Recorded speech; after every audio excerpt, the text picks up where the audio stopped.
The Crescent Moon Club, in association with ABT, presents Omnibus Unlimited, a roundtable discussion of provocative subjects which must be addressed today. Radiovision for the 21st century. Hello again, everyone. I'm Laurence, Nobile, independent researcher and host of Omnibus Unlimited. Tonight, our topic for discussion is light years. The Billy Meier Story. With me to discuss this topic is UFOlogist Dan Murray.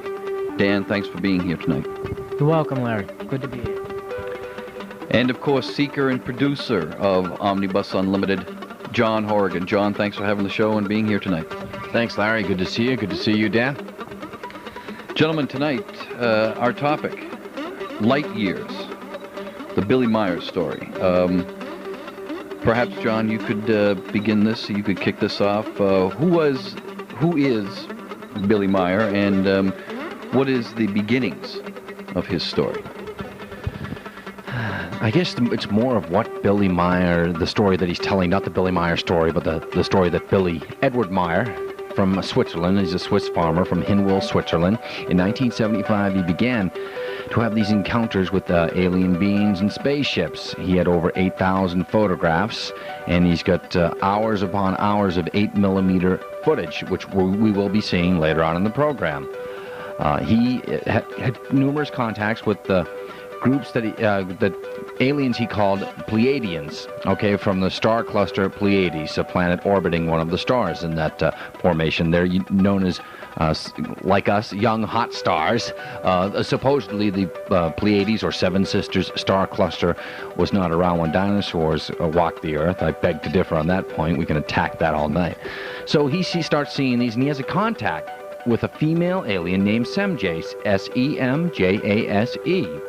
And Semjase says that female aliens were less frightening to the human being. So he starts having these conditions. For instance, he calls them teleportations. He's working on the roof one day with Gary Kinder, who wrote this book, Light Years. And Gary looks to grab a nail. He looks, and Billy Meier's gone. Edward Meier's gone. Now, Edward Meier lost one arm in a bus accident, so he's living off workman's comp and supporting it with his family, Popey, his wife Popey, and his 3 children, and they're living on a Swiss farm, and is a very run down, but he has these sightings, and people start to help him rebuild his farm. Anyways, Gary kind of looks away, he turns back, and he's gone. And there's a man at the bottom of the ladder who's painting the house saying, he didn't climb down the ladder, I was here. So he teleports out. There's been other instances where he's writing in his room. People knock on the door. They see him go in. He's locked. He answers them. They knock 5 minutes later. He's not there. And he doesn't jump out the window. He supposedly teleports out. Now, people have seen him where he breaks out in a hot sweat, and he goes pale, and he has to hop on his moped. He'll grab his 35mm Nikon or his 8mm camera. He hops on his moped, one arm and all, and drives off into the forest of Hinwil, into the hills, has some sort of encounter or abduction. He says they'll only take him if he's pure of head and heart. If there's even the slightest untruth or unclear thing, they won't take him up. Semjase takes him up into the ship. I'll read some passages about that. We'll go into that, and I'll tell you some of the philosophical things that Semjase says, and we'll show you some of the astounding footage. That's basically the story he's encountered. Now, his photographs that you're going to be seeing tonight are authenticated. They've been analyzed by scientists at NASA's Jet Propulsion Laboratory in California, McDonnell Douglas, IBM, and the U.S. Geological Survey.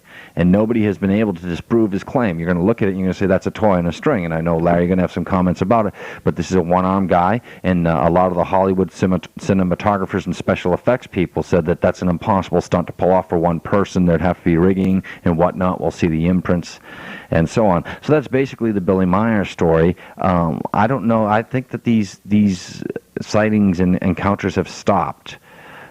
Billy Meier produced one of the astounding photographs during the Soyuz Apollo hookup.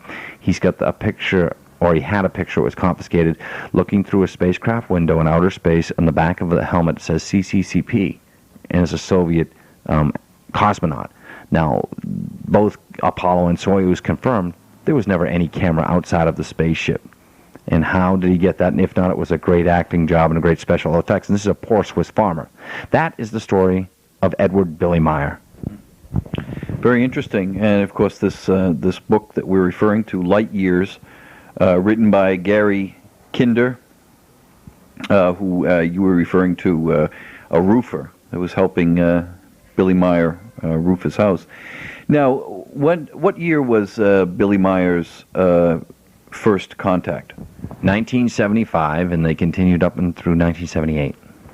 So for 3 years, he accumulated still photographs, 8mm footage, as well as having some abductions himself, experiences where he's been taken aboard the craft. Dan Murray. Oh, yes, John, you wanted to say. Just one last point. Willie Meier, if he was taken up there and he wasn't pure of head and heart, if he wasn't absolutely pure, and when they reassembled his molecules on board the ship to beam him back down, he had to be pure of head and heart. If he wasn't, he said he could die, which is an odd twist to it. Very interesting.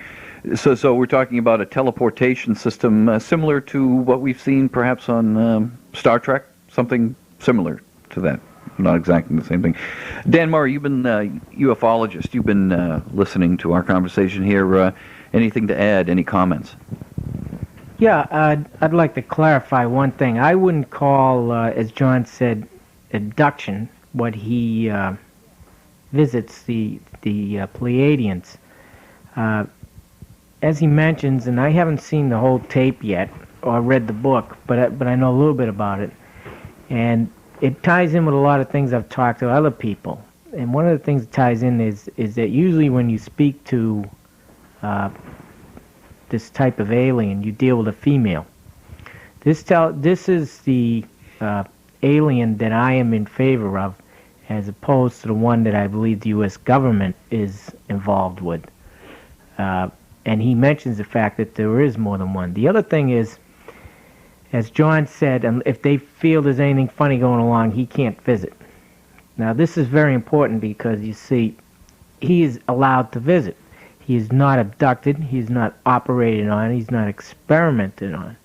The other alien that is involved in this planet is the one that is doing the abductions, forced abductions, and experimenting on humans, animals, and whatnot.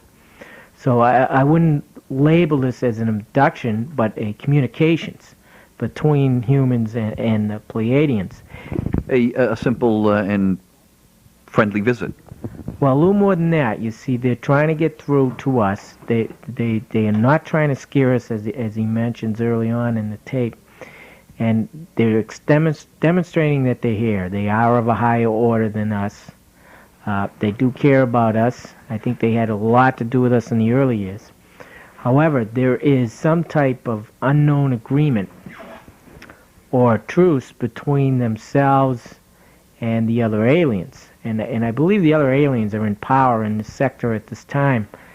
But they are attempting in their own way to let us know that they're still here. This ties in with a lot of other sightings. You see, there's two different types of sightings, as I said. There's the silvery, small alien type, and then the Pleiadian, more human type, where you deal with a woman. And they're very careful in that, and it's psychological. And he confirms what I long suspected, that you always deal with a woman because, the female is usually thought of as less violent than the male, so you feel a little more comfortable. So they seem to go out of their way to make you comfortable. And that impresses me very much, as opposed to the others, where people are pulled out of cars or wherever they are at the time. Interesting. And John, now the people that he's now these video these 8mm shots that we're looking at. These are the Pleiadians, from the Pleiades. Now, John, you're an astronomer. Where approximately is the Pleiades in our galaxy, or is it in our galaxy? It's not in our galaxy. Yes, the star cluster is in our galaxy. Where is it? Well, we're on a wing of the galaxy, okay? We're developed. Most of the stars are still developing within the center of our galaxy. So, yes, the Pleiades star cluster is towards the center of our galaxy. And as you can see, we're rolling the footage now. Larry, we'll debate about it. I think that he's telling the truth. I think this is astounding footage, absolutely spectacular footage, proof of flying saucers, proof of aliens visiting. And what Dan touched on, the Pleiades, they do it gently, individual by individual. I'll read an account by Semjase. That's the Pleiadians. Whereas Dan said there's other aggressive ones that'll snatch you right out of the car. Basically under the same pretense, hey, and the abduction cases, hey, you do it to animals, why can't we do it to you? You know, man has a predator. But something like this, where Edward Meier says that, Larry, if I'm sitting approximately 3 feet away from you, Dan is approximately 5 feet. Okay? Now, Edward Meier said that he could be seeing the flying saucer and videotaping it only when they want him to videotape it. Okay? Whereas if you were standing next to me like you are, and Dan is right across the room, he couldn't see it. You understand? So it's some sort of cloaking device. And so they choose. And as far as a friendly visit, he's more, no, there's mind control. He's told, he's called. When he starts sweating and perspiring and goes pale, he's being told it's time for a visit. We're here. You know what I'm saying? Yeah, I don't like the word mind control, because what it is telepathic communications. And they have such an advanced method of telepathy that, in cloaking, that, like he said, he's working with the man on the roof 1 minute, and the next minute he's gone. Well, he could have physically been there, but mentally not, and he could have been cloaked, in some type of shield communication, or or they had a way to beam him. They are of a or higher, dematerialized. Yeah, that's always a possibility. I don't know how to do it, and they do it on Star Trek. I've never been able to do it myself, but no, we are dealing with an advanced culture here that is. They say a couple of things that are very important. First of all, they want to avoid panic. This is very important. This is why I like this alien over the others. The other is the fact that I'm sure they conduct scientific experiments here. However, they do not use humans as scientific experiments as the other ones do. The others I've always, from all the people and things I've read on them and talked to, are very scientific, very unemotional, and very scientific. Whereas these ones tend to be a little more emotional, but also very careful. So there seems to be some type of concern here. And I think they're in fear not so much of contact with the armed forces of the United States or Russia or whoever, but of the other aliens. For some reason, there's a very bad dispute between the two, and I don't think these boys are supposed to be here, according to the others. Is this part of your war theory, number one? And number two, talk about an agreement then, hence that if they will not release this information because they're afraid of getting chased by the military, you think that there's an agreement. And tell us about the war. Well, I think there's an agreement between the U.S. and the other type alien, which is why shows and movies like E.T. have been allowed to come out with such accuracy on how they really look and communicate.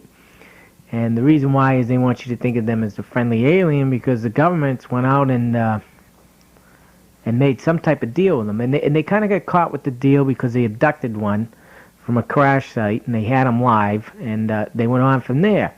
So they have some agreement with this other type, but what they don't have is an agreement with these ones here, this planet here. And there's been a war in the past, both on the planet Mars that spilled over onto the Earth, which led to the ancient gods of the ancient world, who were the escapees from this war, until they were rescued. And I imagine they had a hard time hiding out. So there is hostilities between the two. And we are in some sort of sector or under some truce agreement in this area. But they seem to try to avoid one another at all costs. Or at least the ones that call themselves, or people say, a Pleiades, seem to try to avoid contact with the others and contact with military personnel, because if there's an agreement between the U.S.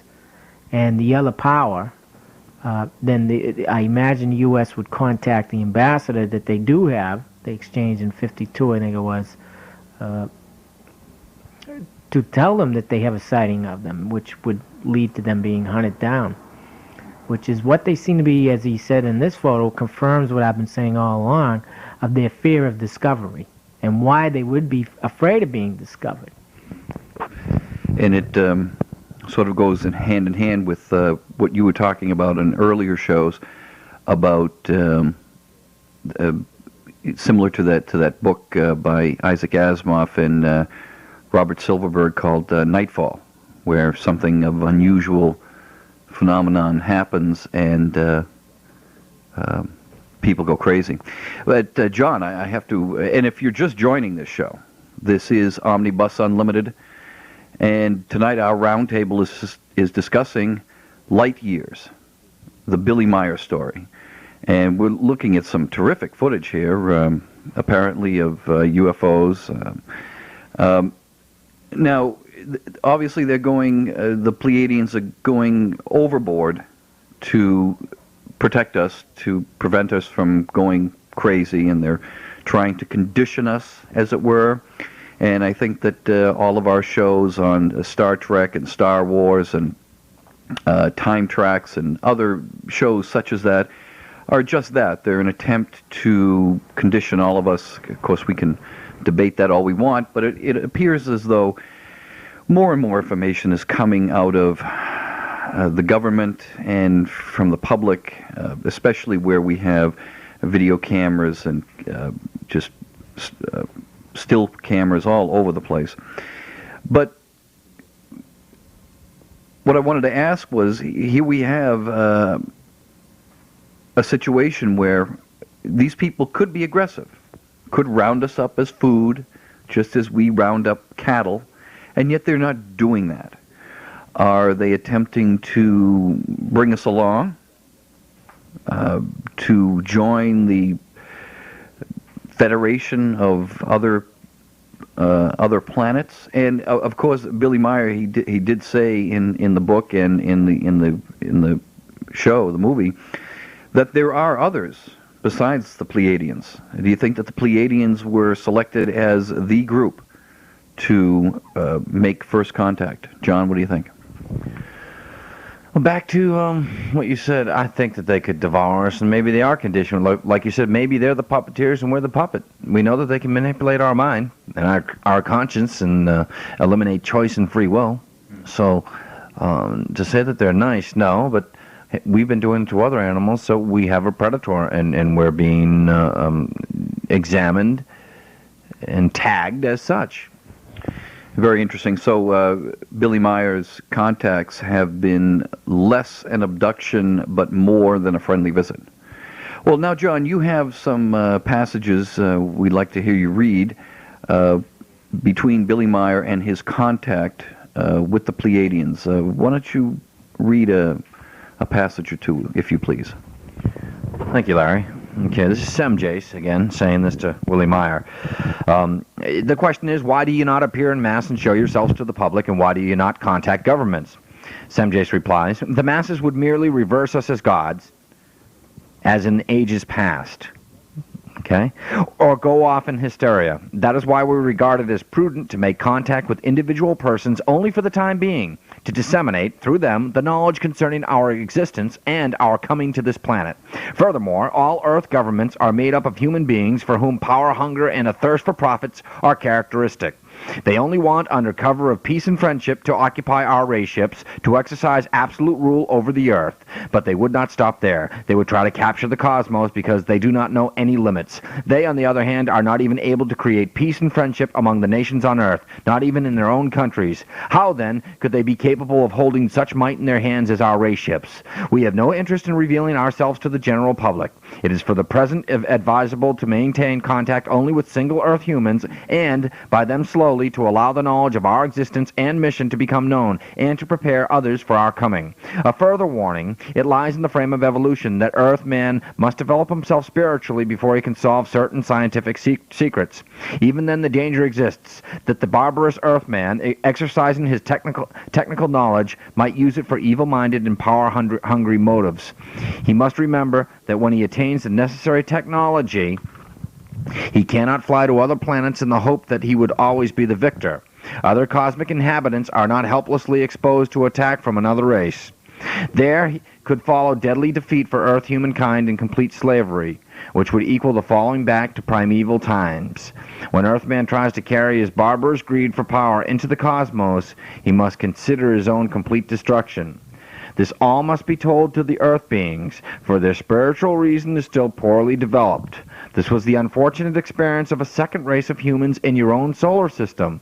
Their planet was lost in a vast explosion, and nothing remained but the desolate asteroids whirling around your sun. Larry, why don't you put out that fire? Boy, oh boy. Well, fascinating. And that would seem to explain the asteroid belt.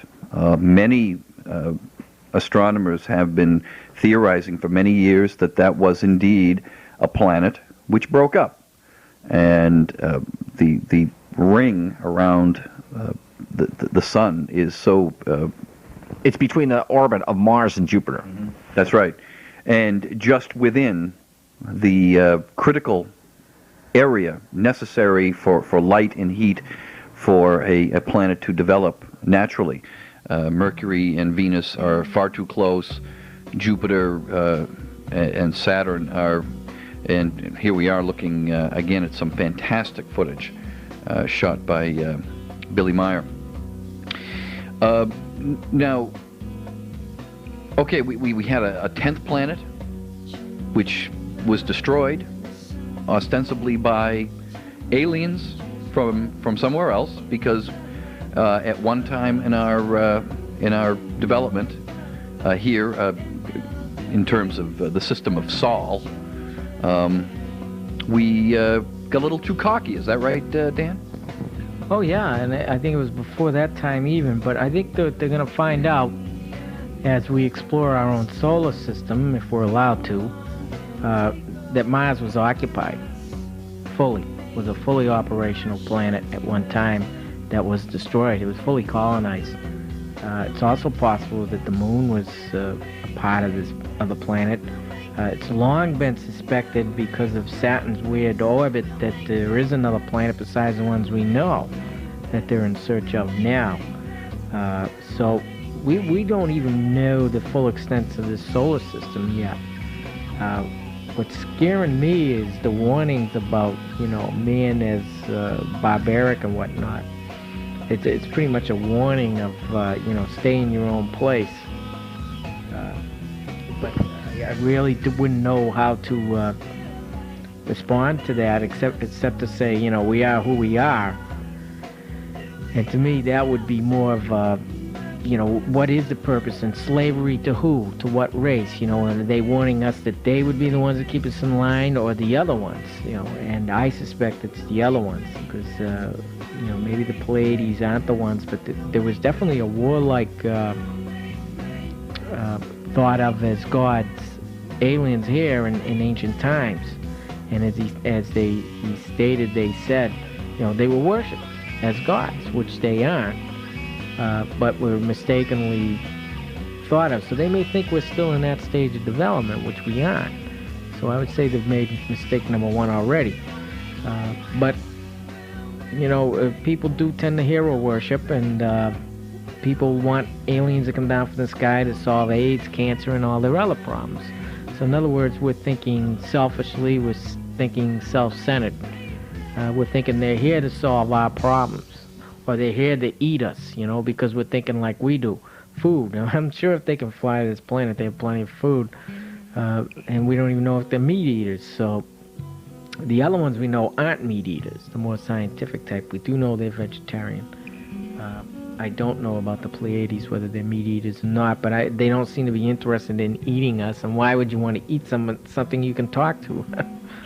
Well, I think it's very interesting, because any advanced civilization could simply round us up anytime they wanted to, and fortunately we have not been encountered by such.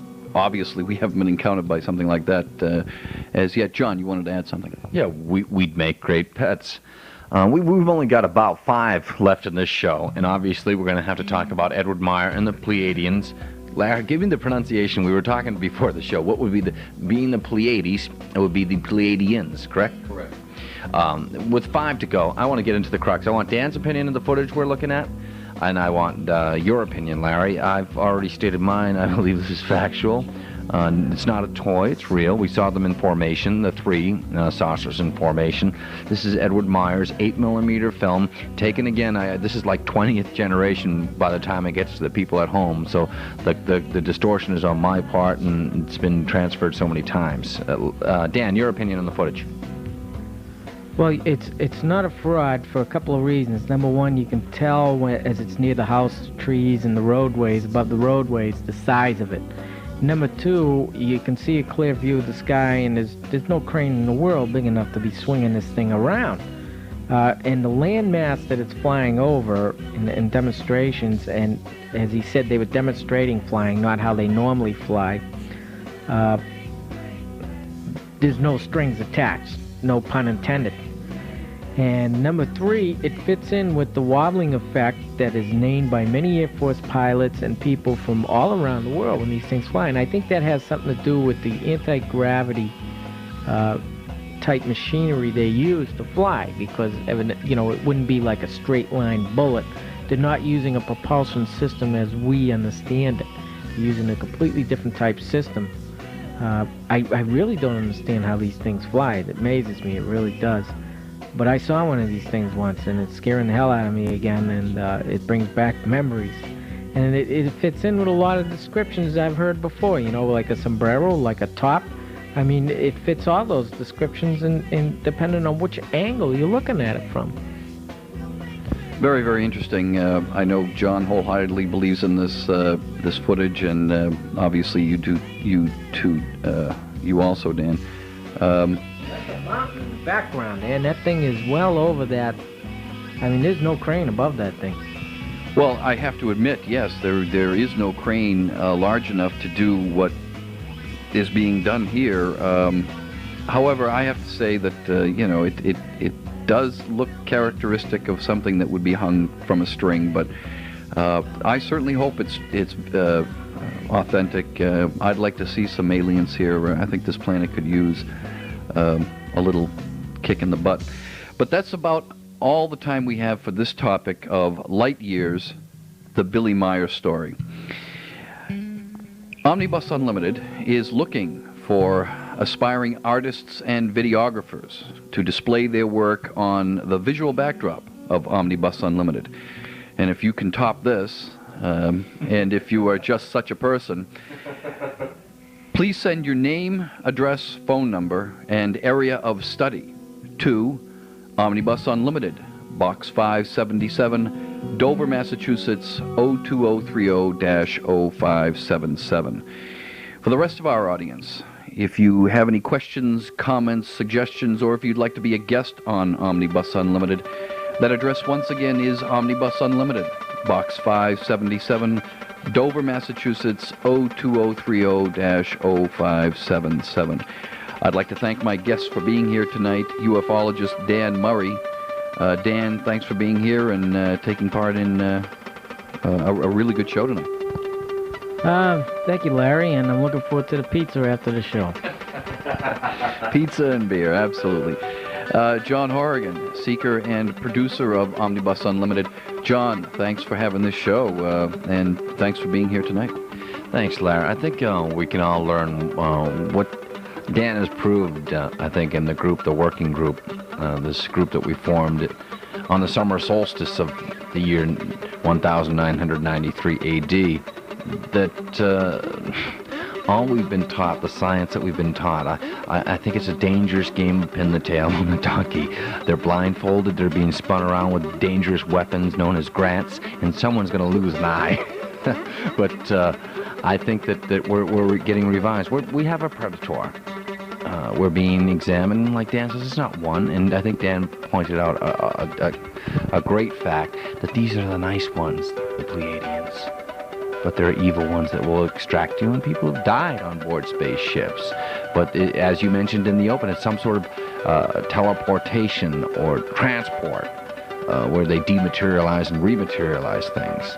We're going to be doing a program on the Philadelphia experiment. But to wrap it up, it was a pleasure, and we're going to do this show again on Edward Billy Meier.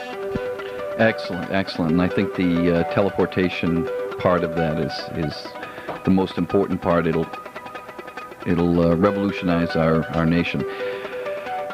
I'm Laurence Nobile, independent researcher and host of Omnibus Unlimited. For all of us here at Omnibus Unlimited, thank you for your attention. Good night and good luck. Omnibus Unlimited is a presentation of ABT and the Crescent Moon Club. The paranormal, the supernatural, the strange, the psychic, the weird, the bizarre, the unexplained. Omnibus Unlimited, an investigative group that explores such subjects as murder mysteries, astronomy, aliens, monsters. When you need your dose of the supernatural, you turn to ABT, the Crescent Moon Club, and Omnibus Unlimited, where we examine the bizarre, the unusual, the downright weird. With our hosts, Laurence Nobile, producer John Horrigan, and UFOlogist Dan Murray, we examine just such topics. For you, our viewer, radiovision for the 21st century. Omnibus Unlimited, a presentation of the Crescent Moon Club and ABT.